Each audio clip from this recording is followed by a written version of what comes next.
যন্তর মন্তরের সেই লাগাম ছাড়া জিপ সবই তো মনে আছে, যেখানে দেশের প্রধানমন্ত্রী নরেন্দ্র মোদীকে নিয়ে একের পর এক গালাগালি চলেছিল, এমনকি তার মাকেও টেনে সীমা ছাড়িয়ে যাওয়া হয়েছিল। ডেমোক্রেসির নামে যন্তর মন্তরে এমন একটা তামাশা সাজানো হয়েছিল যেখানে প্রোটেস্টের আড়ালে খোলাখুলি পরিবেশ খারাপ করাই তার আসল খেলা ছিল। কিন্তু আসল খেলা শুরু হয় তখন যখন দিল্লি পুলিশ আইনের ফাঁস শক্ত করতে শুরু করলো, আর এফআইআর এর বাজ পড়তেই গোটা ইকোসিস্টেমটা একসঙ্গে কেঁপে উঠল।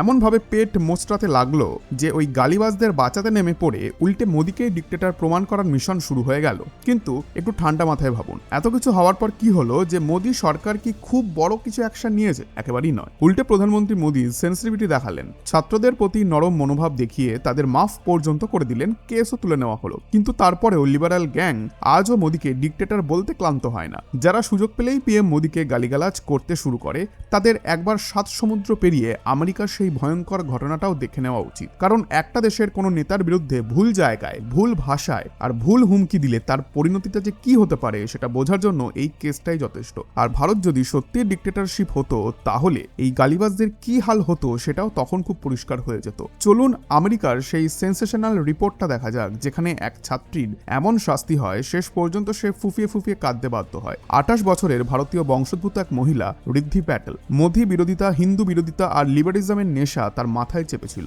সে নিজেকে আইনের ওপরেও ভাবতে শুরু করেছিল। অ্যাক্টিভিস্ট, কমিউনিস্ট আর ফেমিনিস্ট হওয়ার ফিতুরে সে এমনভাবে ডুবে গিয়েছিল যে আমেরিকার ক্যালিফোর্নিয়ার বেকারসফিল্ড সিটি কাউন্সিলের একটি মিটিংয়ে এমন একটি কাণ্ড করে বসে যা দেখে গোটা দুনিয়া অবাক। শুধু অবাক নয়, আমেরিকার নেতারাও হতভাগ হয়ে গেছে, কারণ ঋদ্ধি প্যাটেলের মাথায় প্রো ফিলিস্তিন অ্যাক্টিভিজমের ভূত এমনভাবে চেপে বসেছিল যে সে ভরা সভায় সমস্ত শালীনতার সীমা ভেঙে দেয়। সিটি কাউন্সিলের মেয়র আর অফিসিয়ালসদের সে প্রাণে মেরে ফেলার হুমকি দেয়, চিৎকার করে বলতে থাকে ফিলিস্তিনদের ভায়োলেন্ট প্রোটেস্ট করার অধিকার আছে। তারপর ক্যামেরার সামনে সবার মুখের ওপর হুমকি ছুড়ে দেয়, তোমাদের সবার গলা কেটে দিলে ভালো হয়। And I hope one day somebody brings the guillotine and kills all of you.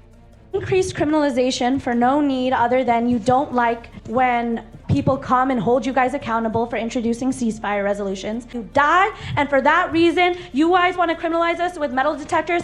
We'll see you at your house. সে প্রকাশ্যে এমন কথাও বলে, একদিন কেউ এসে তোদের সবাইকে শেষ করে দিক। শুধু তাই না, সে গালির বন্যা বইয়ে দেয়। তার ধারণা ছিল ভারতে যেমন গালি দিয়ে, হুমকি দিয়ে, অ্যাক্টিভিস্ট ট্যাগ লাগিয়ে অনেকেই ঘুরে বেড়ায়, আমেরিকাতেও বোধহয় সে এইভাবেই পার পেয়ে যাবে, কেউ তার কিছুই করতে পারবে না। কিন্তু ওর দুঃখের বিষয়, এটা ভারতের ডেমোক্রেসি না, এটা আমেরিকার আইন, যেখানে ফ্রিডম অফ স্পিচের নামে ভায়োলেন্ট এবং থ্রেট বরদাস্ত করা হয় না। ঋদ্ধি প্যাটেলের মুখ থেকে হুমকি বেরোতেই আমেরিকান পুলিশ 1 সেকেন্ডও সময় নষ্ট করেনি, সঙ্গে সঙ্গে তাকে অ্যারেস্ট করে সোজা জেলের ভেতরে ঢুকিয়ে দেয়। আর শুনুন, ঋদ্ধির বিরুদ্ধে একটা দুটো নয়, গোটা 16টা সিরিয়াস চার্জ দায়ের হয়। গুন্ডামি, হুমকি, টেরোরিস্টিক থ্রেটস সব একসঙ্গে। তার ওপর চাপানো হয় $1 মিলিয়ন বেশি, মানে ভারতীয় টাকায় আনুমানিক 8 কোটিরও বেশি জরিমানা। তারপর ঋদ্ধি প্যাটেলকে আদালতের কাঠগড়ায় দাঁড় করানো হয়, যে মহিলা কয়েক ঘন্টা আগেও বিষ উগড়ে দিচ্ছিল, গালিগালাজ করছিল, ফেমিনিজমের ভূতে মত্ত ছিল, অফিসিয়ালসদের গলা কাটার হুমকি দিচ্ছিল।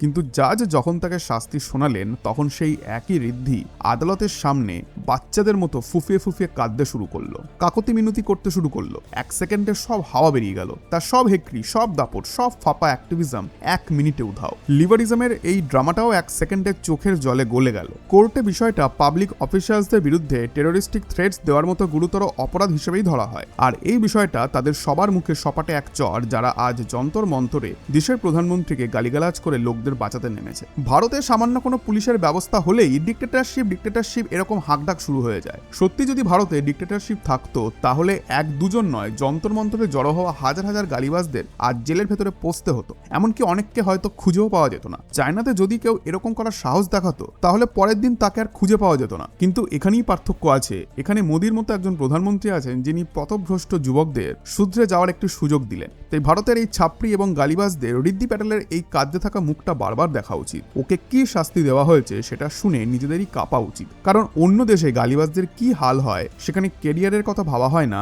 দয়া দেখানোর কথাও ভাবা হয় না। অথচ মোদী সরকার ছাত্রদের ফিউচারের কথা ভেবে তাদের প্রতি নরম মনোভাব দেখিয়েছেন, মাফ করেছেন, কেসও তুলে নিয়েছেন। এটাই ভারতের প্রধানমন্ত্রী। প্রধানমন্ত্রী। এটাই ম্যাচিউরিটি, কোনো দুর্বলতা নয়। আমেরিকার মডেল ভারতে ইমপ্লিমেন্ট করা কোনো ব্যাপার নয়। যারা ভাবছেন প্রধানমন্ত্রী ভয় পেয়ে গেছেন, প্রধানমন্ত্রী ব্যাকফুটে দাঁড়িয়েছেন, তাদেরকে বলে রাখি আপনারা প্রোপাগান্ডার শিকার। আপনাদেরকে ভুল বোঝানো হচ্ছে এবং আপনারা ভুল বুঝছেনও। এটা আমেরিকা হলে যারা এই ডিক্টেটর বলে নাচছেন তারা অনেকেই আজকে জেলের ভেতরে পচে মরতেন। আই হোপ আজকের এই ইনফরমেশনটি আপনাদের ভালো লেগেছে। আপাতত এই খবরটা নিয়ে আপনাদের কি মতামত সেটা অবশ্যই কমেন্ট বক্সে জানাবেন। ধন্যবাদ।